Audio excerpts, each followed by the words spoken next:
Hello everyone, and now welcome to Game 2 in the Teamstory Cup between MVP and Axiom. Heart spawning as the red Terran on the top right-hand side of the map. Meanwhile, Sniper spawning as the blue Zerg.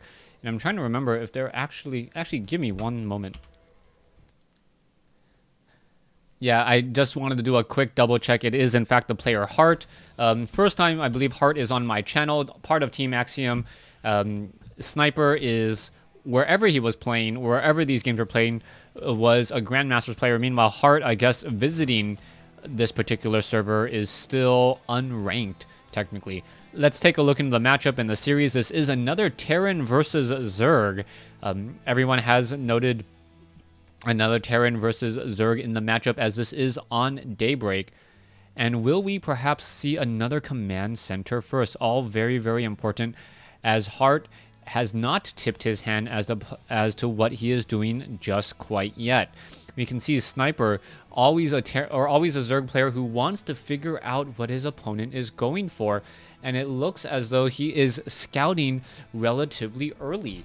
Now, Sniper has yet to see whether or not his opponent is going for some sort of proxy 2 racks or a command center first, but Sniper feels very confident in his early defense to actually scout out with this early drone. You can see the income is slightly higher still for Zerg, but that is because Zerg players do sacrifice a drone for every building that they build. Sniper now taking a look around, will take a look into here, and he will spot that it is going to be a command center first. SCV now making its way over, and it looks like the command center will just be built on the high ground instead. Sniper spots this and goes, all right, well, I already positioned your command center. It's going to take a little bit more time to lift off and land, and I am completely fine with that. Drone now trying to perhaps do a little bit of harassment. What's going on here? Oh, why would you lower your supply depot? All right, Heart should perhaps raise that back up, as the drone is now backing off once more. Heart wanting to get a good idea of what is going on in this game. Drone versus an SCV. The drone will normally win out in that fight just because of the natural regeneration, and as long as you micro that drone ever so slightly, that is just enough. All right, drone attempting to poke apart a supply depot, not gonna get anywhere anytime soon, as we are going into a refinery here by Heart. Let's take a look at what Sniper is following this up with. Sniper does have his spawning pool already down off to the side. We should be going into double queens. There you have it, with a pair of Zerglings. Now, only 2 Zerglings. Heart did in fact scout out pretty early with this one drone here, and with that he wants to make sure that he doesn't overinvest in Zerglings. He's going to be relying on queens, and he's going to be relying on these 2 Zerglings to really give him a good sense of what his opponent is doing. Now, if Heart was watching the last game against Ryung, with Sniper and Ryung, he'll know perhaps some of the mistakes that Ryung made. Perhaps that really early Blue Flame Hellion strategy would have worked better here on this map, as the choke point is a little bit further and a little bit more difficult to actually stop. You can see the hatchery is already training up, I believe, a 3rd and 4th queen, as Sniper adopting his style and wanting to make sure that he can stop whatever Heart is going to be throwing at him. It looks like it will in fact be Blue Flame. No, it's not going to be Blue Flame Hellions. Instead, it's just going to be normal Hellions, with a 3rd command center already coming in, trying to increase the SCV count and turn this into more of a macro style game. So we are going to have 3 command centers, most likely a starport next, 3 production buildings, and then following that, we'll see what the next move or next play will be. Hellions need to be doubly trained. Are we perhaps going to go into a tech lab? Yes, we will. It does not look like an additional factory has been placed down, as this second refinery is a little bit later than normal. Now, Sniper's options for a 3rd base will be here at that 9 o'clock position. He wants to get this set up, And so far, all we really see is a really large discrepancy in terms of supply, 54 compared to 37. But if you take a look at the economy, it is still about even. The mules really helping out Heart here, as mules are definitely needed. You can see another orbital command coming in, and this is a little bit of the catch-up game. Harvester count is 41 to 31. And you may take a look and like, well, that's a huge discrepancy, but these two mules do mine as efficiently as six SCVs. Now, Terran players do need to save up a little bit of energy for perhaps scanner sweeps and scouting as well, as the Hellions are here more for map control than anything else. So you can now take a look here. We are going into blue flame tech. There is a reactor ready to go, and we are now going into double engineering bays. 1-1 upgrades should be coming in on those units in just a second, but I don't really see the number of barracks that I'm expecting so far. Also, with no starport, you are not going to be getting any medevacs, so this is still all a bit of a hodgepodge so far, as Hart is gonna perhaps try to pressure with these Hellions, but there are queens in position here, and those queens are gonna now take control of that Zelnaga tower, forcing these Hellions to now back off. The problem is Hart wants to take this third base, but this does expose him. He does have a small window of opportunity, perhaps another 2 minutes or so before Sniper can get enough units and start putting pressure down here. You can take a look. Harvester, or the unit count, only 11 Zerglings, 61 drones, and Hart has done nothing to stop Sniper from power droning. There's going to be a good number of Zerglings, a good number of Banelings to perhaps only handle all of these Hellions, and then once the Spire is done, you're going to see an aggressive move by Sniper. All right, the Hellions now looking to make their move off over here. Is this going to be able to do anything? The Hellions now just pretty much walking straight in. This is not the same 13 Hellion move that we saw come in from Rung moments ago, as the Hellions are now backing off. Taking a look over here, Orbital Command is pretty much done, as we now see scanners or a scanner sweep revealing all of these creep tumors. Anytime you can slow down this creep spread, that is still a very strong play. An Overseer now making its way in, as we are taking a look at 5 racks production. Hart, while microing all of these Hellions in the middle of the field, has now macroed up and going to be going into 5 racks production with another reactor coming in on the factory. Perhaps we are going to be seeing Hellbats, and that has been the new addition to Terran Bio. Hellbats, very effective, and then perhaps also some Thors or siege tanks from this factory here. You can see we are going to be going up to 8 production buildings off of 3 bases. Hart looks like he is very, very determined to hold off any attacks that come in over here. That is going to be a very large attack, though. Banelings are going to crash up on the supply depot and perhaps hit that bunker as well.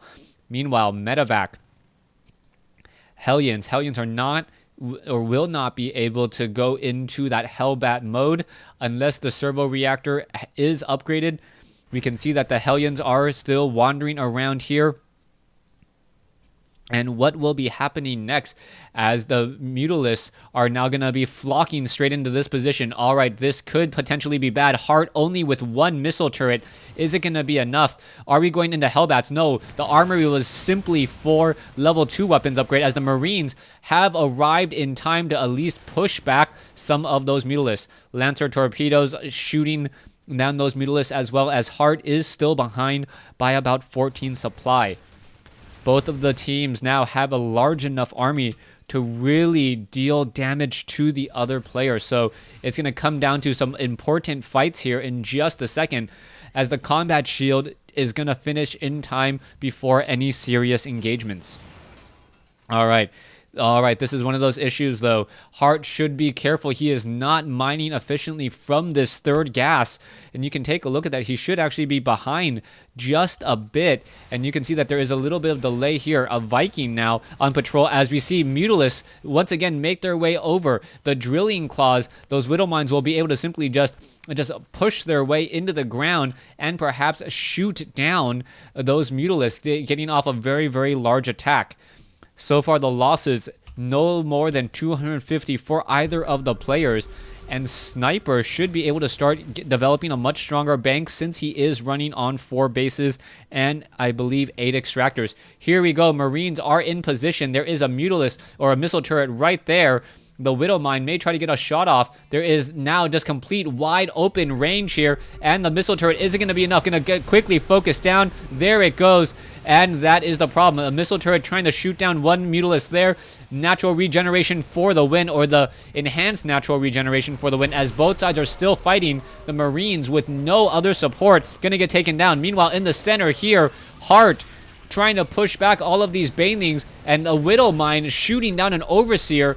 That is both good and bad, as the Widow Mines will have time to recharge, as a new Overseer will need to be brought over. This Widow Mine needs another 10 seconds before it fires. No, the Overseer was brought over in time. Zerg detection so strong. Just bring over your closest Overlord, upgrade it, and there you go. You have another detector on the field.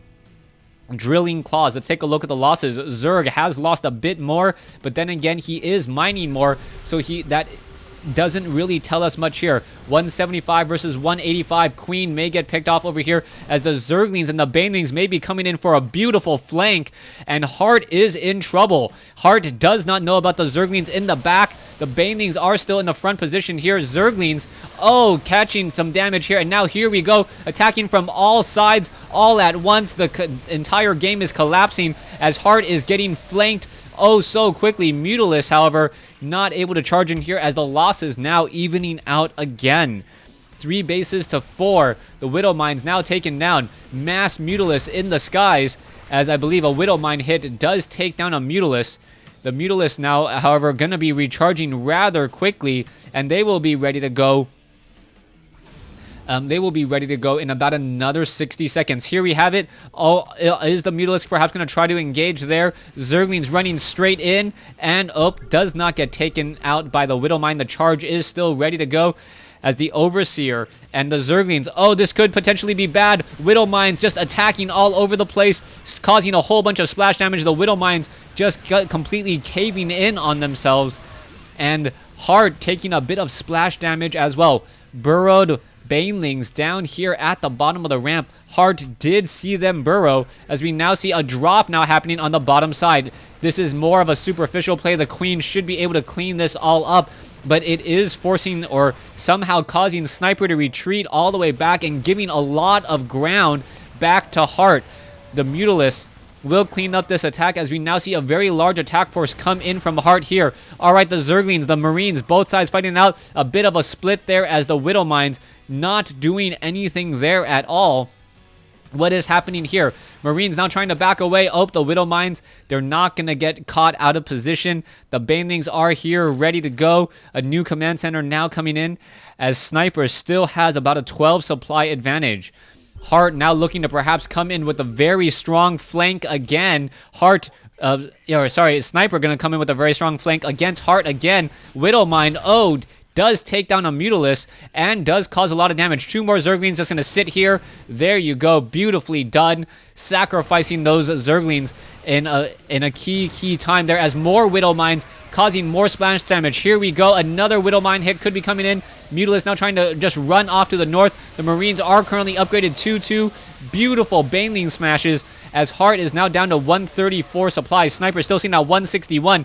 Mutalisk now perhaps going to try to take down a command center. Is it going to be enough? You can see that the Marines are now making their way over. No infestors in this group, though, surprisingly, as Hart looks like he will be able to establish a planetary fortress here in the center. Alright, Sniper not wanting to be even on bases, now taking the top left. Mutalisk now coming in over here on the bottom left, or bottom right, and it looks like it will take down many of these SCVs. SCVs getting picked apart. The Marines are trying to get there. The Mutalisk are simply too fast with their bonus movement speed upgrade in Wings of Liberty. From Wings of Liberty, now sitting at a movement speed of 4 with better regeneration, and Mutalisk now becoming a much stronger unit over from when they were in Wings of Liberty. So you can see this flock of Mutalisk before would pretty much not be able to regenerate any of their hit points. The 3 low hit point Mutalisks now just regenerating a hit point every second, and after 120 seconds, you essentially have a fresh group of Mutalisks ready to go. All right, what's going to be happening here? Medevac trying to afterburner their way out of here. Not going to work. Medevac a little bit too slow now. Is it going to be able to get off another charge? No, it will not. Mutalisk may try to come in once more. It looks as though this refinery was taken down and never replaced. What was that? Was that a Widowmine hit? No, that was a Thor hit. Thor is finally being added, but without the armor or without the attack upgrade, I don't know if it's going to be enough. Mutalisk getting caught out of position, though. And Sniper a bit asleep at the wheels. Meanwhile, a drop is happening down over here. A couple of Zerglings will finish it off as another major attack force coming in from Hart. All right, Hart trying to move forward with just Thors and Widowmines. Will it be enough? The Mutalisk now coming in from the back again. The Widowmines do have those hardened claws. Will be able to drill down deep in just a second, as we now see Infestors and Ultralist joined in on the fight. There you have it. A couple of Widowmines have been taken down, and Sniper versus Hart, the 3-3 upgrades of Hart now finally completed compared to the 3-5 upgrades on those Ultralists. I don't know if it will be enough, especially with fungal growth in play. Marines and Widowmines making their way in. Oh, that could be very bad. Yes, a whole bunch of splash damage done, and the Zerglings still surviving this attack here, as another beautiful attack and flank here. Sniper with a 40 supply advantage may simply just move in here with this attack force. He does have a superior army, and nope, Hart is going to be given time to unload all of his Marines here and perhaps live and fight another day. Hart still training up a whole bunch of Marines and Marauders to try and fend off this attack. Sniper with a larger army but less of a bank. Is he producing enough units? It looks like he is using every one of his production buildings. 3-3 upgrades on the Marauders and the Marines, but still not fast enough to really catch up to all of these Mutalisks. These Ultralists, fully upgraded with 6 armor, will only be taking 3 damage per attack from these Marines, essentially 4 damage per second, maybe 5 from those Marines each, while the Ultralists can swipe through them oh so quickly. Siege tanks now getting in position. It looks like we are holding out for another large attack. What's going to be happening here? This is still going back and forth. Losses still higher for Sniper, as Hart may perhaps try to catch another base out of position. However, a large Ultralist attack now making their way in. The Widowmines could deal a lot of damage here. A bit of a splash, a smorgasbord, as the Ultralist absorbs so much damage and don't fall. Siege tanks now trying to hold, but Hart is simply going to lose this entire position here in a matter of seconds. All the Marines, all of the siege tanks, all taken down in a matter of seconds there. Not that many Marauders, and there is the GG. Hart losing the Sniper as well, as MVP takes a 2-0 lead in this series. Thanks for watching. Thanks for listening.